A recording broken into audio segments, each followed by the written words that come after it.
Good morning friends. આપણે ધોરણ 12ની અંદર ચેપ્ટર નંબર 8 વિદ્યુત ચુંબકીય તરંગોની શરૂઆત કરી હતી, જેની અંદર આપણે વિદ્યુત ચુંબકીય તરંગની કેટલીક લાક્ષણિકતાઓ ભણ્યા હતા. પરીક્ષા માટે આ આઈએમપી પ્રશ્ન હતો અને જો વિદ્યુત ચુંબકીય તરંગની લાક્ષણિકતાઓ 2 ગુણની અંદર પૂછાય તો તમને જે લાક્ષણિકતાઓ લખાવી છે એમાંથી કોઈ પણ 4 કે 5 તમે લાક્ષણિકતાઓ લખો તો ચાલે. હવે આ વિદ્યુત ચુંબકીય તરંગોની જે લાક્ષણિકતાઓ છે એની અંદર એવા કેટલાક મુદ્દા છે જે બુકની અંદર આપ્યા નથી, પણ એનો દાખલાઓની અંદર ઉપયોગ થાય છે અને એમસીક્યુની અંદર પણ ઉપયોગ થાય છે. તો એવા કેટલાક આપણે એક્સ્ટ્રા મુદ્દા લઈ લઈએ જે ગુજકેટ, નીટ અથવા તો બીજી કોઈ પણ કોમ્પિટિટિવ એક્ઝામ માટે જરૂરી હોય છે. જેની અંદર સૌથી પહેલા નંબરમાં આપણે જે વિદ્યુત ચુંબકીય તરંગની વાત કરીએ છીએ, આ વિદ્યુત ચુંબકીય તરંગની તીવ્રતાનું સૂત્ર મેળવીએ. વિદ્યુત ચુંબકીય તરંગની તીવ્રતા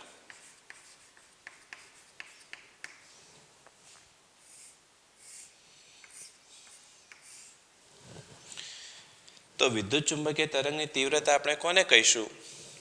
તો આપણે કોઈ એકમ ક્ષેત્રફળ ધરાવતી સપાટીમાંથી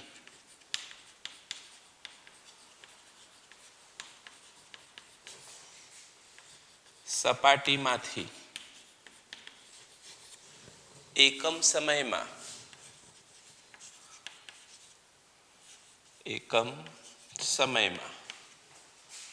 પસાર થતી વિકિરણ ઊર્જા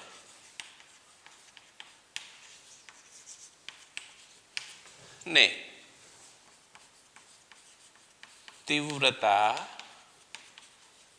કોઈ એકમ ક્ષેત્રફળ ધરાવતી સપાટી છે, આ સપાટીમાંથી એકમ સમયમાં પસાર થતી વિકિરણ ઊર્જા, આ ઊર્જાને આપણે શું કહીશું? તીવ્રતા કહીશું.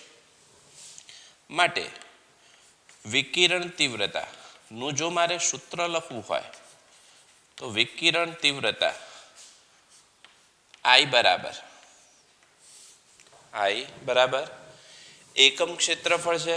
અગાઉ આપણે કીધેલું છે કે જ્યારે જ્યારે એકમ શબ્દ આવે તો એને ક્યાં લઈ લેવાનો? છેદમાં લઈ લેવાનો. છેદમાં આવી જશે. એકમ સમય માટે ટી લઈ લો, સ્મોલ ટી. તો એકમ ક્ષેત્રફળ ધરાવતી સપાટીમાંથી એકમ સમયમાં પસાર થતી વિકિરણ ઊર્જા, આ ઊર્જાને આપણે યુ વડે દર્શાવી દઈએ. તો I બરાબર કેટલા? U/AT. પણ વિદ્યાર્થી મિત્રો U/T અને U/T ધોરણ 11માં આપણે ભણી ચૂક્યા છીએ કે ઊર્જા ભાગ્યા સમય, એકમ સમયમાં પસાર થતી જે ઊર્જા છે જેને આપણે પાવર પણ કહી શકીએ. તો U/T એની જગ્યાએ P પણ લખી શકાય. તો P/A. તો સૂત્ર યાદ રાખીશું. I બરાબર U/AT બરાબર P/A. હવે જો આના ઉપરથી મારે એનો એકમ લખવો હોય, એકમ, તો U એટલે ઉર્જાનો એકમ જૂલ, અપોન A એટલે ક્ષેત્રફળનો એકમ મીટર સ્ક્વેર, T એટલે સમયનો એકમ સેકન્ડ, અથવા જો આના ઉપરથી લખીએ તો પાવરનો એકમ વોટ પર ક્ષેત્રફળનો એકમ મીટર સ્ક્વેર. ચલો વિકિરણ તીવ્રતાનું જો પારિમાણિક સૂત્ર લખીએ તો જૂલ માટે 122 m1 L2 T⁻², છેદમાં મીટર સ્ક્વેર, ક્ષેત્રફળ માટે મીટર સ્ક્વેર છે L2, સમય માટે T⁻1 છેદમાં. હવે આનું સાદુરૂપ આપીએ તો m1, આ 2 તો કેન્સલ થઈ જશે એટલે L0, T⁻, આ 1 ઉપર જશે, -2 -1 -3. તો આ રીતે જે વિદ્યુત ચુંબકીય તરંગ છે એ તરંગની તીવ્રતા, એનું સૂત્ર, એનો એકમ અને એનું પારિમાણિક સૂત્ર. ચલો હવે આ જે સૂત્ર છે એ સૂત્રનું આપણે એક બીજું સ્વરૂપ જોઈએ છે, અને સૂત્રનું બીજું સ્વરૂપ ઊર્જા ઘનતાના સ્વરૂપમાં જોઈએ છીએ. તો એના માટે આપણે આ બીજું સૂત્ર મેળવવા માટે અહીંયા આગળ આપણે આવો એક ઘન લઈ લઈએ, લંબઘન. આ લંબઘન લઈએ.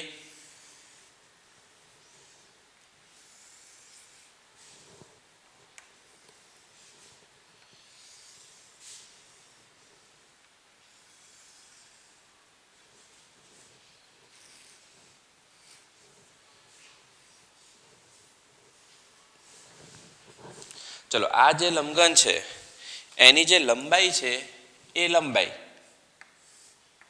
L બરાબર આપણે C જેટલી લઈ લઈએ. લંબાઈ કેટલી લઈએ? L. L બરાબર કેટલી? C. આ જે લંબઘન છે એના આ ભાગનું જે ક્ષેત્રફળ છે, આ ક્ષેત્રફળ એ બરાબર 1 મીટર સ્ક્વેર લઈ લઈએ. એ બરાબર કેટલા? 1 મીટર સ્ક્વેર. તો પછી જો મારે આનું કદ લખવું હોય તો આવા લંબઘનનું કદ V બરાબર ક્ષેત્રફળ A × L, પણ L બરાબર કેટલા છે? C. અને A બરાબર કેટલા છે? 1. ડાયરેક્ટ કિંમત મૂકી દઉં અને ડાયરેક્ટ કિંમત મૂકી દઈએ તો A ની વેલ્યુ જુઓ કેટલી આપણે લીધી? 1. કારણ કે આપણી વ્યાખ્યા પ્રમાણે એકમ ક્ષેત્રફળ માટે 1 લઈ લઈએ. L કેટલા લઈ લઈએ? C. તો માટે આપણને V બરાબર કેટલા મળી જશે? C મળી જશે. કેટલા? V બરાબર કેટલા? C. હવે આ જે લંબઘન છે એમાંથી અહીં આગળ આ વિદ્યુત ચુંબકીય તરંગો પસાર થાય છે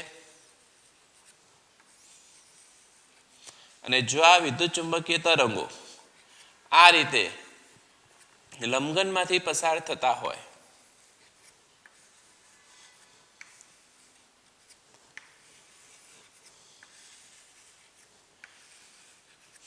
તો આની ઊર્જા ઘનતા આપણે લખીએ અને ઊર્જા ઘનતા રો બરાબર ઊર્જા ઘનતા રો. સામાન્ય રીતે આપણે ઘનતાનું સૂત્ર જાણીએ છીએ, ઘનતા બરાબર દળ ભાગ્યા કદ. પણ ઊર્જા ઘનતા હોય તો ઊર્જા ભાગ્યા કદ U/V. ચલો, જ્યાં V બરાબર કેટલા? C. માટે ઊર્જા ઘનતા રો બરાબર કેટલા? તો કે U/C. તો U બરાબર કેટલા? Rho × C. અને આ જે ઊર્જા આપણને મળી રો C કેટલા? Rho C. રોઝી નહીં, રો C ને આપણે અગાઉ જે સૂત્ર મેળવ્યું હતું I બરાબર U/AT માં મૂકી દઈએ. તો I બરાબર U/AT માં મૂકતા ચલો સાથે સાથે A બરાબર 1 અને T બરાબર પણ એકમ સમય માટે 1 સેકન્ડ લઈ લઈએ.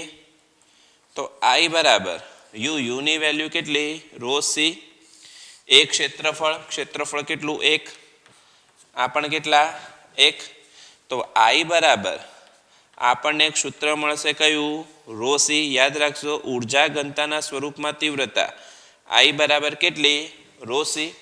પણ રોની અગાઉ આપણે જુદી જુદી વેલ્યુ મેળવી ચૂક્યા હતા, યાદ હોય તો. ઊર્જા ઘનતા રોની આપણે વેલ્યુ મેળવેલી છે ε0 E². કેટલી? ε0 E². C યથાવત. પણ જો ચુંબકીય ક્ષેત્રના સ્વરૂપમાં લખું તો B²/μ0 ઇન્ટુ કેટલા? C. તો આપણે એક સૂત્ર યાદ રાખીશું I બરાબર રો C બરાબર ε0 E² C બરાબર B² કેટલા? μ0 C. આ સૂત્ર દાખલાઓ માટે અગત્યનું.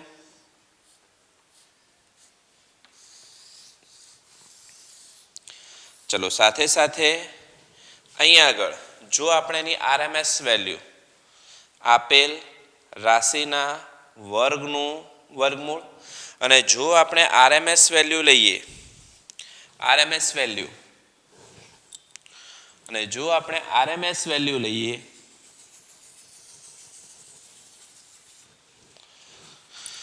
તો RMS વેલ્યુ લેતા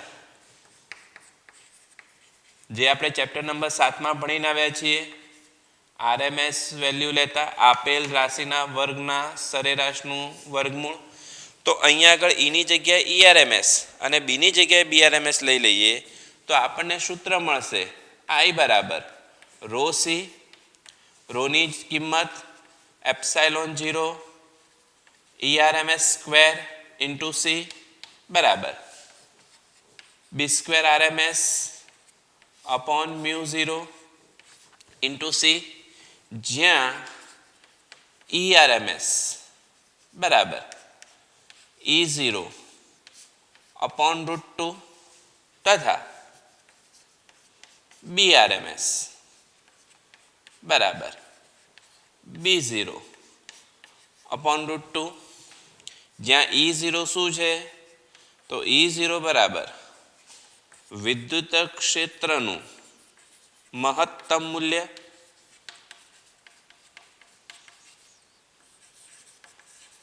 જ્યારે B0 શું છે તો કે ચુંબકીય ક્ષેત્રનું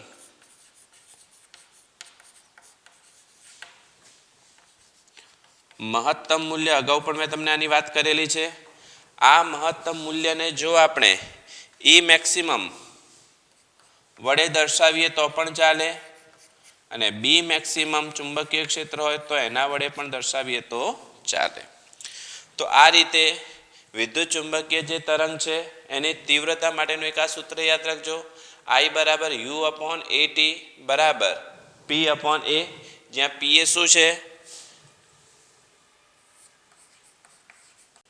પાવર બીજું સૂત્ર આ યાદ રાખજો I બરાબર રો સી બરાબર epsilon 0 A square into c બરાબર B square upon mu 0 C જો RMS ના સ્વરૂપમાં લઈએ તો અહીંયા આગળ RMS અને અહીંયા પણ RMS લઈ લેવું ચલો ઝડપથી નોંધી લો ત્યારે આટલો પોઈન્ટ પહેલા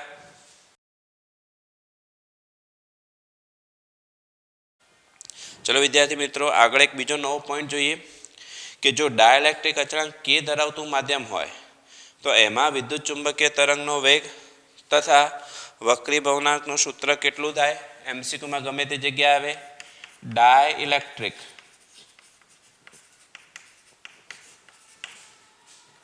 કેપિટલ K અચળાંક ધરાવતા માધ્યમમાં વિદ્યુત ચુંબકીય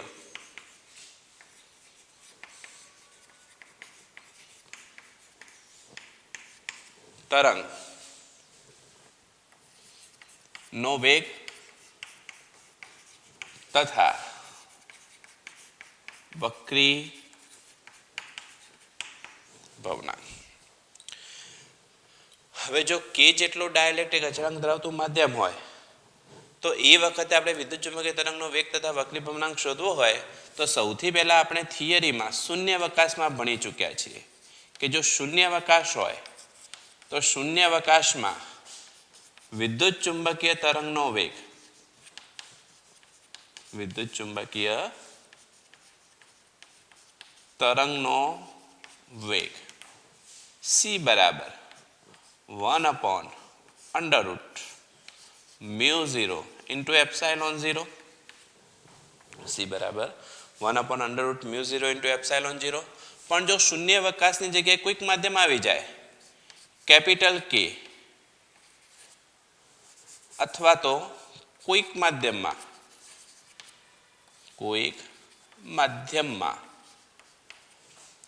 વિદ્યુત ચુંબકીય તરંગોનો વેગ V બરાબર 1/√μ ઇન્ટુ એપ્સાઇલોન V બરાબર 1/√μ ઇન્ટુ એપ્સાઇલોન હવે આપણે ચેપ્ટર નંબર 1 અને ચેપ્ટર નંબર 4, 5 માં ભણીને આવ્યા છીએ કે ડાયઇલેક્ટ્રિક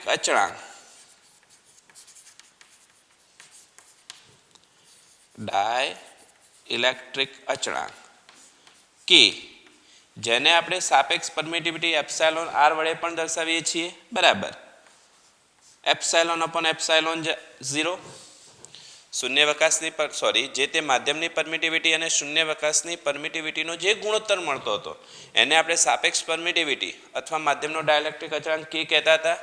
તથા એ જ રીતે સાપેક્ષ પરમિએબિલિટી મ્યુ આર બરાબર મ્યુ અપોન મ્યુ 0. હવે જો હું અહીંયાથી એપ્સાઇલોનને કરતા બનાવું તો એપ્સાઇલોન બરાબર આ સામે જતા રહેશે તો એપ્સાઇલોન આર ઇન્ટુ એપ્સાઇલોન 0. જો અહીંયા કેની સાથે ગુણીએ તો કે ઇન્ટુ એપ્સાઇલોન 0. એ જ રીતે અહીં આગળ મ્યુ બરાબર લખીએ તો મ્યુ બરાબર મ્યુ આર ઇન્ટુ મ્યુ 0. આ જે કિંમતો છે એને સમીકરણ 2માં મૂકી દઈએ અને જો આ કિંમતો સમીકરણ 2માં મૂકીએ તો v બરાબર 1 અપોન અંડર રૂટ મ્યુની કિંમત છે mu R into mu 0 into એપ્સાઇલોનની કિંમત કે ઇન્ટુ એપ્સાઇલોન 0. ચલો અહીંયાથી બે પદને અલગ પાડીએ આ મ્યુ 0 ઇન્ટુ એપ્સાઇલોન 0 અલગ લઈ જઈએ મ્યુ આર ઇન્ટુ કેને અલગ લખીએ તો 1 upon under root mu R into k into 1 upon mu 0 to epsilon 0 પણ 1 upon under root mu 0 epsilon 0 1 upon under root mu 0 epsilon 0 બરાબર કેટલા સી જ્યાં 1 upon under root mu 0 epsilon 0 બરાબર C. તો અહીંયા આગળ હું સી મૂકી દઉં તો સી અપોન અંડર રૂટ આટલા થશે. માટે કોઈક માધ્યમમાં વેગ v બરાબર C upon under root mu R into કેની જગ્યાએ એપ્સિલોન આર લખીએ તો પણ ચાલે C upon under root mu R into કેટલા એપ્સાઇલોન આર. તો આ રીતે જો માધ્યમ બદલાઈ જાય તો જે તે માધ્યમમાં વિદ્યુતચુંબકીય તરંગનો વેગ v બરાબર C upon under root mu R into K બરાબર C upon under root mu R into કેટલા એપ્સાઇલોન આર. ચલો હવે આ જે સી છે આને ઉપર લઈ જાઓ વીને નીચે લઈ આવો. જો આ નીચે આવે તો વર્ગમૂળમાં મ્યુ આર ઇન્ટુ કે બરાબર સી યથાવત વી છેદમાં આવી ગયા અને સી અપોન વી યાદ કરો સી અપોન વી વક્રી ભવનાંક માટે વક્રી ભવનાંક n બરાબર સી અપોન વી બરાબર સી અપોન વીની value mu R into k અને કેની વેલ્યુ એપ્સાઇલોન આર. તો આ રીતે આપણને વક્રી ભવનાંકનું પણ સૂત્ર મળી ગયું અને વેગનું પણ આપણને સૂત્ર મળી ગયું. બંને સૂત્ર આપણને બુકમાં આપેલા નથી પણ જો આપણે કોઈક જગ્યાએ એમસીક્યુ સોલ્વ કરતા હોઈએ તો આ સૂત્રનો ક્યાંક ઉપયોગ થાય તો આપણને ખબર પડે કે આ રીતે આવ્યું છે. આપણે તો માત્ર સૂત્રો જ યાદ રાખવાના છે. ચલો સાથે સાથે વિદ્યુત ચુંબકીય તરંગની લાક્ષણિકતાઓમાં એક મુદ્દો આ પણ છે ઇન્ડક્ટિવ ઘટકો અને ઉત્સર્જિત ઘટકો. ઇન્ડક્ટિવ ઘટકો અને ઉત્સર્જિત ઘટકો. હવે ઇન્ડક્ટિવ ઘટક કોને કહેવાય અને ઉત્સર્જિત ઘટક કોને કહેવાય તો એની વ્યાખ્યા આ રીતે છે ઉદ્ગમથી જ્યાંથી વિદ્યુત ચુંબકીય તરંગ ઉત્પન્ન થાય છે એ ઉદ્ગમથી નજીકના વિસ્તારમાં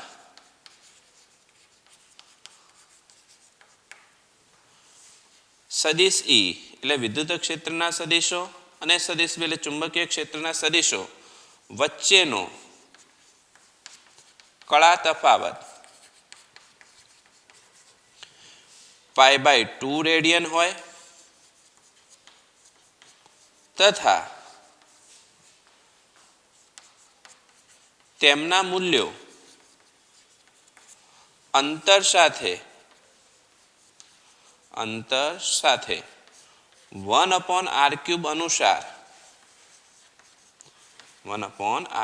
અનુસાર ઝડપથી ઘટતા હોય તો તેને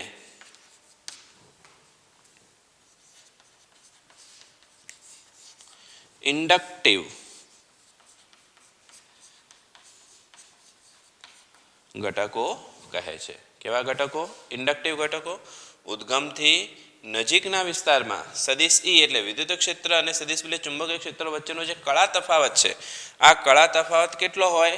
π/2 રેડિયન હોય અને તેમના મૂલ્યો અંતર સાથે 1/r³ અનુસાર ઝડપથી ઘટતા હોય તો એને કેવા ઘટકો કહેવાય? ઇન્ડક્ટિવ. પણ કયા વિસ્તારમાં? ઉદ્ગમથી નજીકના વિસ્તારમાં.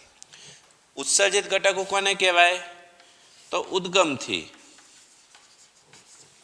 દૂરના વિસ્તારમાં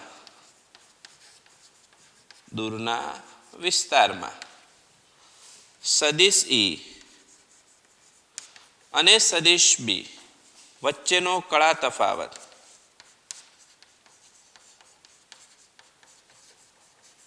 શૂન્ય હોય એટલે કે બંને સમાન કળામાં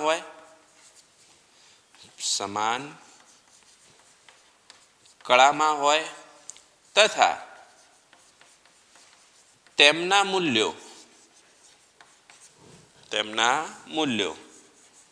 અંતર સાથે 1/r અનુસાર ઘટતા હોય તો તેમને ઉત્સર્જિત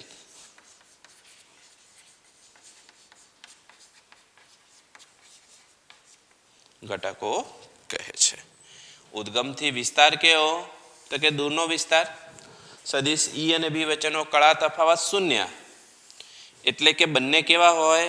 સમાન કળામાં હોય તથા તેમના મૂલ્યો 1/r અનુસાર જો ઝડપથી ઘટતા હોય, ધીમે ધીમે ઘટતા હોય તો તેમને આપણે કેવા ઘટકો કહીશું? ઉત્સર્જિત ઘટકો કહીશું. અહીંયા આગળ વિદ્યુત ચુંબકીય તરંગોની જે લાક્ષણિકતાઓ આપી છે એની અંદર એક પોઈન્ટ આપણને આપેલો છે, માટે આપણે અહીંયા આગળ તમને તફાવત સ્વરૂપે લખીને આપી દીધું છે. 3 બાબત યાદ રાખવાની: વિસ્તાર, કળા તફાવત અને અંતર. અહીંયા નજીક વિસ્તાર, પેલો દૂર. અહીંયા કળા તફાવત π/2, ત્યાં શૂન્ય. અહીંયા 1/r³, ત્યાં આગળ 1/r. તો આ બંને જે પોઈન્ટ છે ઝડપથી નોંધી લો. ત્યારે પહેલા વિદ્યાર્થી મિત્રો, તો હવે આપણે જેટલા સૂત્રો ભણ્યા છે એ સૂત્રો ઉપર આધારિત આ ચેપ્ટરમાં લગભગ 90થી 95% દાખલાઓ ગણીએ, MCQ ગણીએ, એ બધા આ સૂત્રો ઉપર ડિપેન્ડેબલ છે. તો હવે આપણે એનો આધાર લઈ અને દાખલાની શરૂઆત કરવા જઈએ. પણ વિદ્યાર્થી મિત્રો, ચેપ્ટર નાનું છે એટલે તમારે આ ચેપ્ટરના જે સૂત્રો છે, સૂત્રો બરાબર વ્યવસ્થિત તૈયાર કરી દેવાના. એક પણ દાખલાની અંદર માર્ક્સ ના કપાવવા જોઈએ. તો ઉદાહરણ નંબર 8.2, 25 મેગાહર્ટ્ઝ ધરાવતું આવૃત્તિ ધરાવતું સમતલ વિદ્યુત ચુંબકીય તરંગ મુક્ત અવકાશમાં x અક્ષની દિશામાં ગતિ કરે છે. તરંગની દિશા આપણને આપી દીધી છે x અક્ષની દિશા. ચોક્કસ સમય અને અવકાશના કોઈ એક ચોક્કસ બિંદુ આગળ વિદ્યુત ક્ષેત્ર સદિશ E બરાબર 6.3 J કેરેટ વોલ્ટ પર મીટર છે. તો આ બિંદુ આગળ ચુંબકીય ક્ષેત્ર સદિશ B શોધો. તમને વિદ્યુત ક્ષેત્ર આપી દીધું છે 6.3 J કેરેટ. સદિશ E બરાબર 6.3 J કેરેટ વોલ્ટ પર મીટર. તો આ બિંદુ આગળ આપણે ચુંબકીય ક્ષેત્ર સદિશ B શોધવું છે. અને અહીંયા આગળ તમને વિદ્યુત ચુંબકીય તરંગ જે છે એની દિશા આપી દીધી છે. વિદ્યુત ચુંબકીય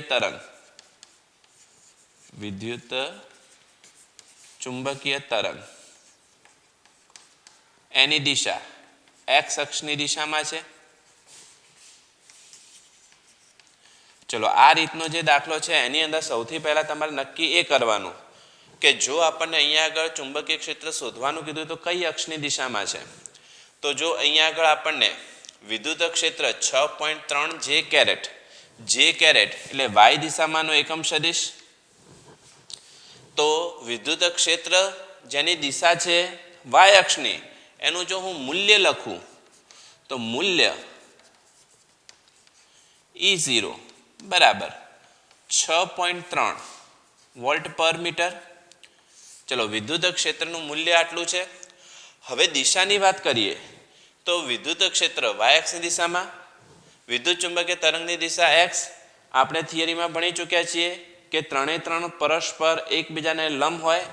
જો વિદ્યુત ચુંબકીય તરંગની દિશા એક્સ હોય, વિદ્યુત ક્ષેત્રની દિશા વાય હોય, તો વધી કઈ એક્સ જતા રહ્યા વાય જતા રહ્યા, વધી ઝેડ. તો અહીં ચુંબકીય તરંગ જે છે અથવા તો જે ચુંબકીય ક્ષેત્રની જે દિશા છે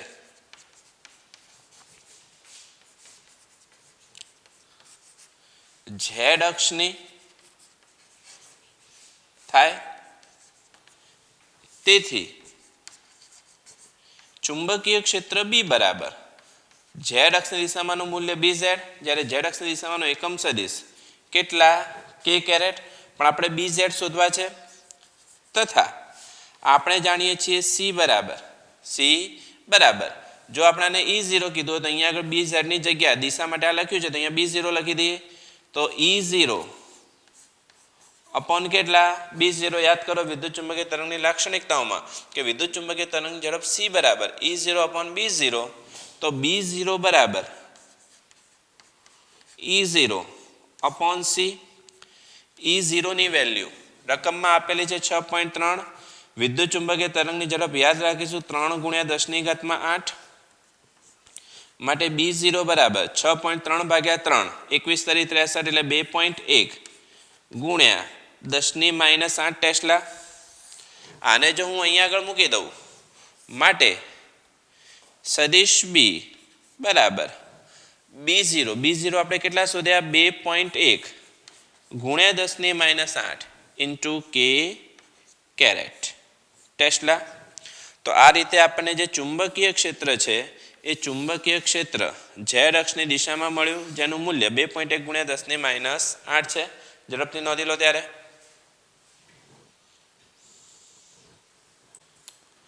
ચલો વિદ્યાર્થી મિત્રો, ઉદાહરણ નંબર 8.3 ની રકમ જુઓ, જેમાં આપણને કીધું છે કે એક્સ અક્ષની દિશામાં પ્રસરતા ધન એક્સ અક્ષની દિશામાં પ્રસરતા એક સમતલ વિદ્યુત ચુંબકીય તરંગમાં ચુંબકીય ક્ષેત્ર BY બરાબર 2 × 10⁻7 સાઇન 0.5 × 10⁻3x વત્તા 1.5 10⁻11 ટી કૌંસ બાર કેપિટલ ટી ટેસ્લા સૂત્ર વડે આપવામાં આવે છે. તો તરંગની તરંગ લંબાઈ અને આવૃત્તિ કેટલી હશે, વિદ્યુત ક્ષેત્ર માટેનું સમીકરણ પણ લખો.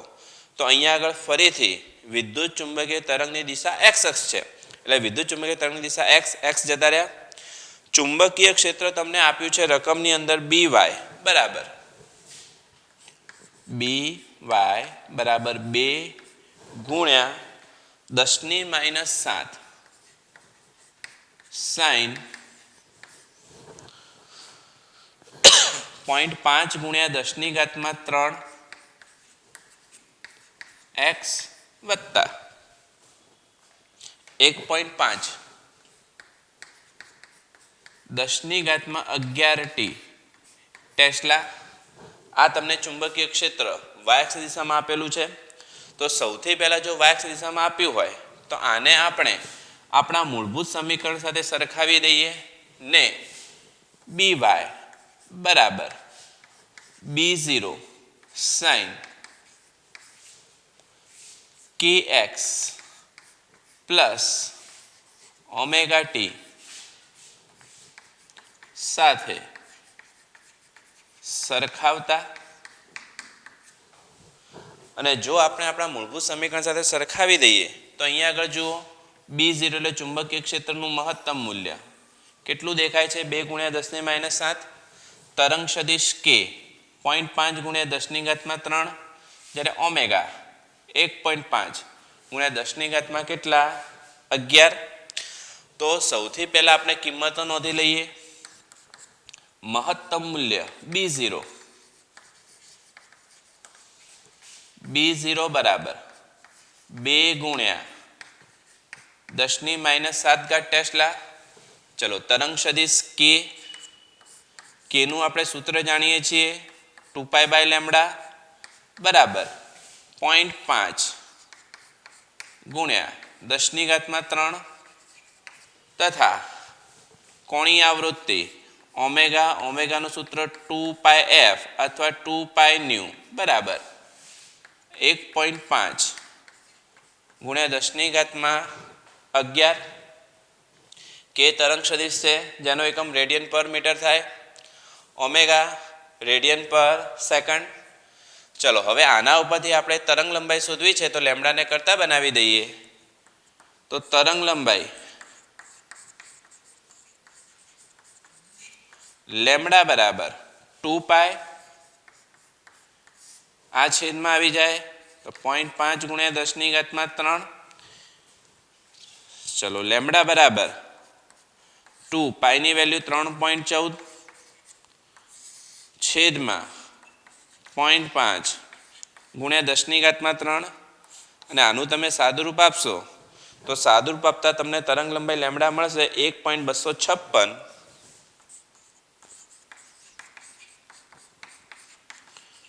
ગુણ્યા 10⁻² મીટર. તરંગ લંબાઈ કેટલી મળશે? લેમ્ડા બરાબર 1.256 ગુણ્યા 10⁻² મીટર. ચલો પછી આવૃત્તિ શોધવાનું કીધું છે તો આવૃત્તિને કરતા બનાવી દો. તો આવૃત્તિ ન્યુ બરાબર 1.5 ગુણ્યા 10⁻11 છેદમાં 2π આવી જશે. ચલો 1.5 ગુણ્યા 10⁻11 2π પાઈની વેલ્યુ 3.14 માટે આવૃત્તિ બરાબર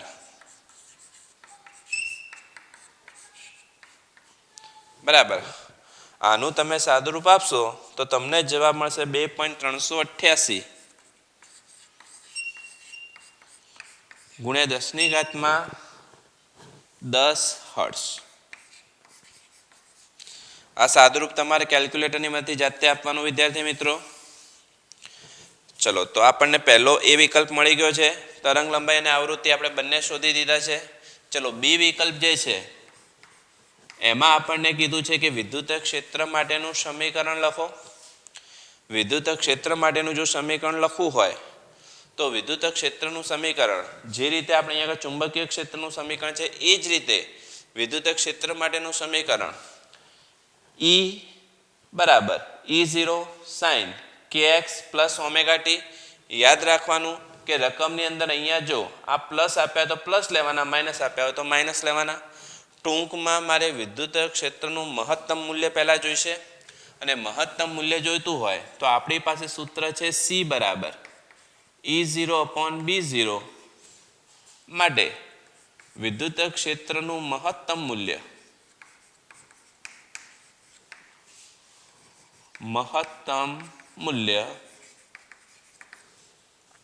E0 બરાબર B0 ઇન્ટુ C. B0 રકમમાં આપણને આપેલા છે 2 ગુણ્યા 10⁻7 જ્યારે C 3 ગુણ્યા 10⁸ માટે મહત્તમ મૂલ્ય E0 બરાબર 3 ગુણ્યા 2 6.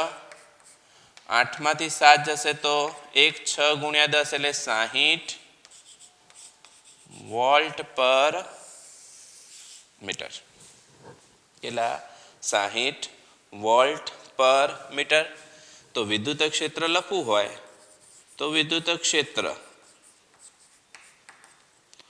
સદિશ E બરાબર E0 ઇન્ટુ સદિશ બરાબર મૂલ્ય ગુણ્યા એકમ સદિશ, મૂલ્ય E0. હવે આ દિશામાંનો વિદ્યાર્થી મિત્રો એકમ સદિશ અને એ દિશામાંનો જો મારે એકમ સદિશ લખવો હોય તો સૌથી પહેલાં જુઓ રકમમાં સ્પષ્ટ કીધું છે કે સમતલ વિદ્યુત ચુંબકીય તરંગ એક્સ અક્ષની દિશામાં એક્સ તો જતા રહ્યા. ચુંબકીય ક્ષેત્ર તમને આપ્યું છે વાય અક્ષની દિશામાં બી વાય તો વાય જતા રહ્યા, એક્સ જતા રહ્યા, વાય જતા રહ્યા તો વધ્યા કેટલા? ઝેડ.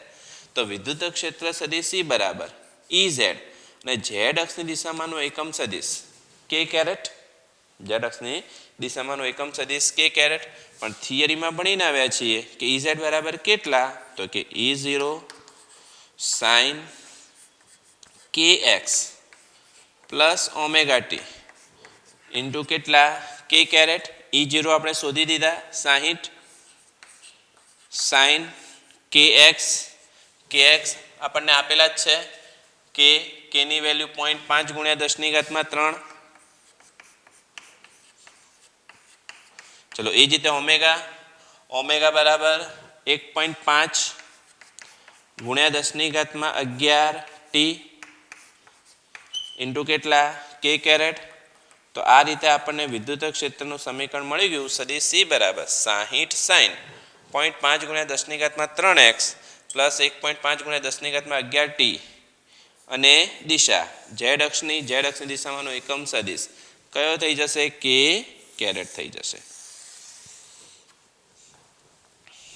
ચલો ઝડપથી નોંધી લો ત્યારે.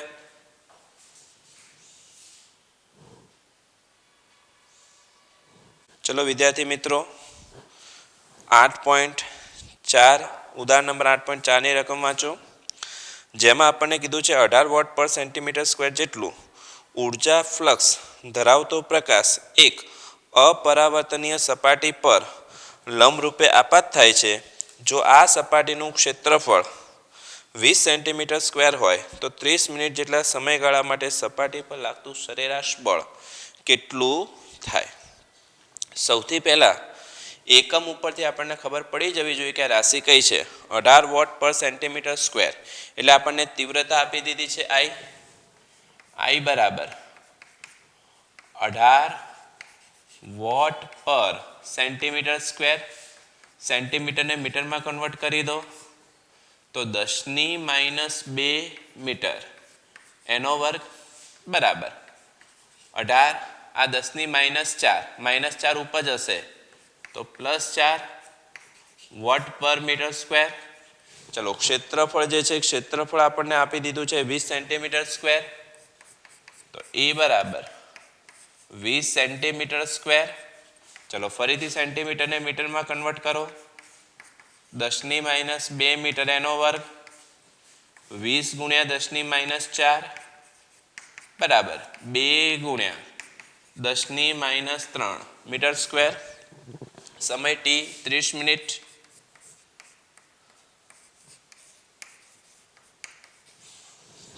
મિનિટ.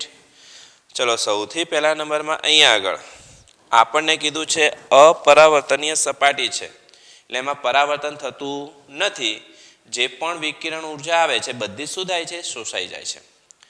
અને જો વિકિરણ ઉર્જા આપાત થતી હોય તો એવા કિસ્સામાં સપાટીને લંબરૂપે મળતું વેગમાનનું સૂત્ર આપણે ભણીને આવ્યા. વેગમાન P બરાબર U/c, પણ U એટલે ઉર્જા. તીવ્રતા અને ઉર્જા સાથેનો સંબંધ દર્શાવતું સૂત્ર આપણે ભણી ચૂક્યા. I બરાબર U/at. તીવ્રતા I બરાબર U/at. તો U બરાબર કેટલા, IA × T ને અપરાવર્તનીય સપાટી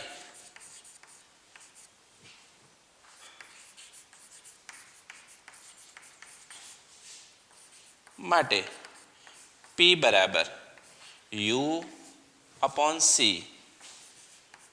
માં મૂકતા. ચલો વેગમાન P બરાબર Uની વેલ્યુ IAT/c. વેગમાન P બરાબર U/c, Uની વેલ્યુ મૂકી દીધી. હવે આ વેગમાન P જે છે તો યાદ કરો ધોરણ 11 ન્યૂટનની ગતિનો બીજો નિયમ F બરાબર ΔP/ΔT ને F બરાબર ΔP/ΔT. તો પરિણામ સ્વરૂપે બળ F બરાબર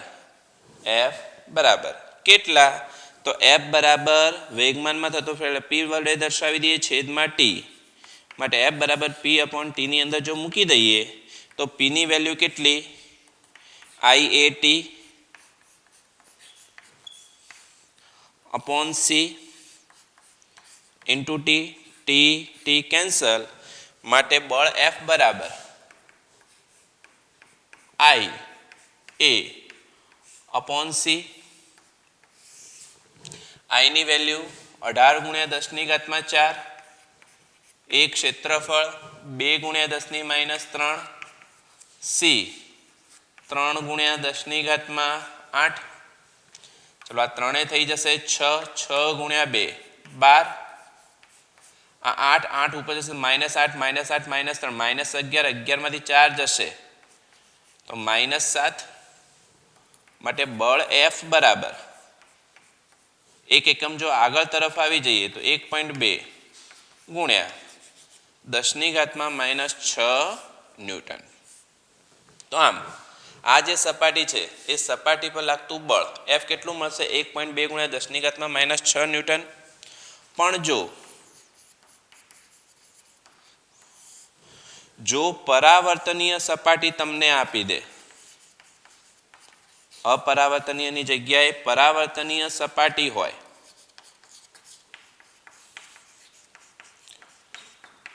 तो जेटली ऊर्जा आपात हशे एटली ने एटली ऊर्जा त्यांथी पाછી परावर्तन पामशे। अने जो परावर्तन पामती होय तो एवा किस्सानी अंदर तमने आ जे वेगमान छे आ वेगमान केवुं थई जशे बमणुं। जो परावर्तनीय सपाटी होय तो P डैश बराबर ट्वाइस P, P नी वेल्यू U अपॉन C थाय। तेथी F डैश बराबर ट्वाइस F थाय। कारण जो F बराबर P अपॉन T एटले जो F ना सूत्र अंदर वेगमान आवे छे वेगमान बमणुं थाय तो बळ पण केवुं थाय बमणुं। माटे F डैश बराबर ट्वाइस F, F नी वेल्यू 1.2 गुण્યા 10 ની -6, 1.2 गुण્યા 2 એટલે 2.4 ગુણ્યા 10 ની -6 ઘાત ન્યૂટન। માટે આપણને જો પરાવર્તનીય સપાટી હોય તો આટલું બળ મળશે। ઝડપથી નોંધી લો ત્યારે। ચલો વિદ્યાર્થી મિત્રો આજના લેક્ચરની અંદર આપણે આટલા સુધી રાખીશું। આ જેટલા પણ દાખલા ચલાવ્યા છે એ બધા જ દાખલા વ્યવસ્થિત તૈયાર કરી અને ચોપડાની અંદર તમારે નોંધી દેવાના। Okay friends.